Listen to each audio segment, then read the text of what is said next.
Hey guys, today I'm going to talk about Melissa Highsmith, who went missing in 1971. She was just 21 months old. Super cute baby. And I just heard of this case yesterday because there's a possible sighting of Melissa as an adult, and somebody says she looks like the age progression drawing. So in 1971, Melissa's mother was looking for a babysitter, and she advertised for it in the local newspaper. So a woman responded to the ad, and her name was Ruth Johnson. She made plans to meet Melissa's mother where Melissa's mother worked, which was a restaurant, but Ruth Johnson never showed up.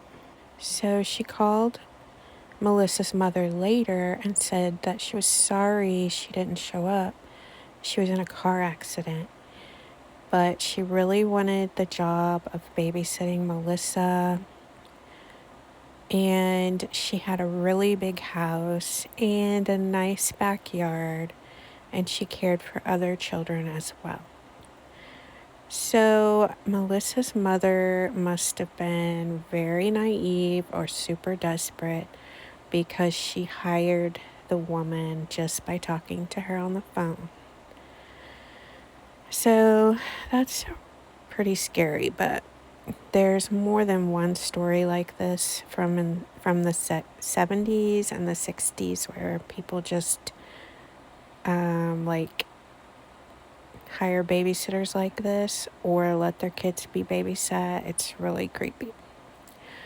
So Ruth Johnson went to Melissa and her mother's apartment, and Melissa had already left for work but had told her roommate that Ruth Johnson would be picking up Melissa.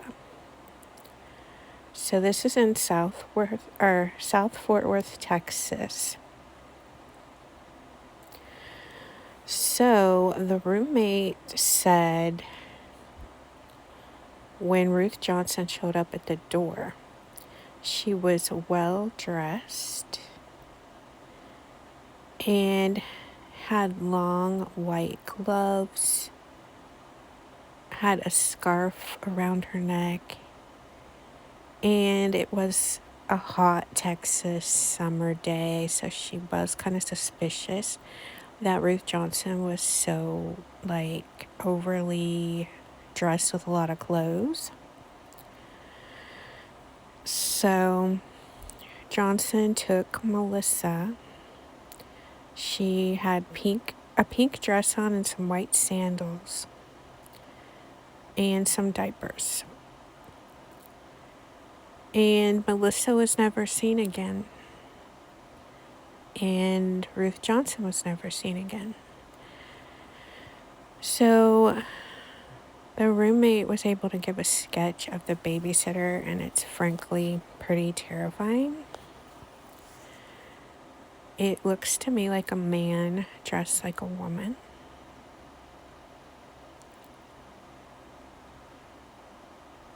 And authorities believe the baby was taken by somebody who wanted to raise a child. In a perfect world, that would be wonderful, and hopefully that's what happened.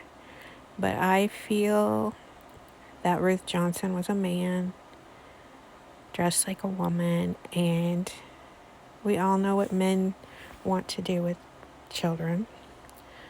So I feel sad about this case because I don't feel Melissa is alive.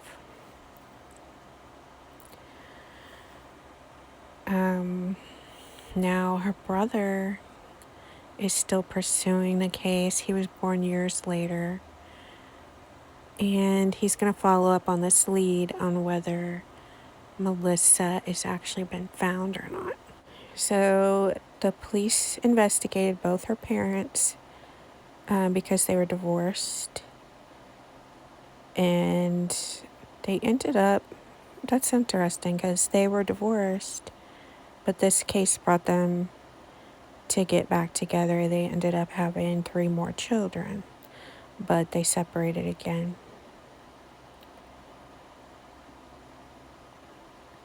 And it looks like they've reopened the case like in the early 2000s because of the sister of Melissa. I'm sure these kids, her siblings are probably like, what in the world? When they hear this story, when the parents like tell them this story, they're probably like, oh my gosh. My thought would be like, why would you let some stranger take our sister? But I guess people were just more trusting back then. And I can't really say that they had a reason to be less trusting because it seems like so many serial killers and stuff were in the 60s and 70s. So I would think those would be reasons enough to just be like, no. But I do know, single mothers get desperate. She needed childcare. She needed money. She was probably just hoping for the best. But so I just wanted to share this case with you. I personally feel that Melissa is no longer with us. I feel like the person that took her was a man.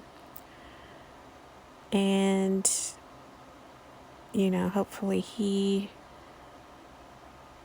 has passed away by now. But if not, hopefully he's in jail for being caught by doing something else. So, yeah. But I'll let you know if it does end up being Melissa. The woman that somebody saw the flyer and knew of a lady that looked like the age progression. But the age progression kind of looks like a lot of women. So I'll let you know if I hear any more. Thank you to my subscribers, and I'll see you in the next one.